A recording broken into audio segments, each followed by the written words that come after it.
Thanks for joining us in this edition of Renovation Time 2025. What are the trends? What's going on? Well, it's been a while, but Carreras seem to be actually moving out. So the whites and the blacks and the grays, we're not seeing a lot of clients coming in and wanting those now. What we're seeing is a lot of clients coming in wanting color. And if you look at a lot of magazines now and the color trends, it seems like color's coming back, and I'm actually kind of excited about it. So as you can see by the colors I have out here, like these are some new boards that just came in. I actually brought them in last week. So this is a wall tile, but you can see we have greens, we have blues, we have pinks as well. So you can see maybe they're coming back. Remember that pink tub with the pink walls that you used to see, and it was like 6 years old? You may see that again. Here's some backsplash, tile backsplash, but you can see just some different coloring, almost like a salmon color here, quite nice.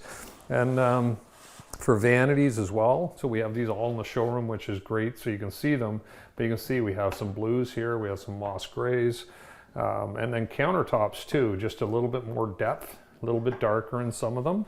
And this is another faucet that's new, but you can see color on the faucet. So black faucet with some pink on it. You can probably get it in red in various colors.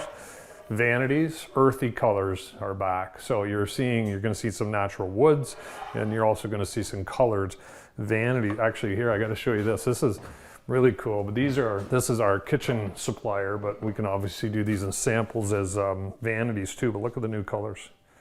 So you can tell that colors are really coming back. So drop into the showroom, have a look. I'm sure you'll be surprised, and the colors will definitely brighten up your life. Renovation Time is brought to you by Andon Kitchen and Bath Center. Visit their showroom at 1985 Lansdowne Street West, just west of Braley Drive.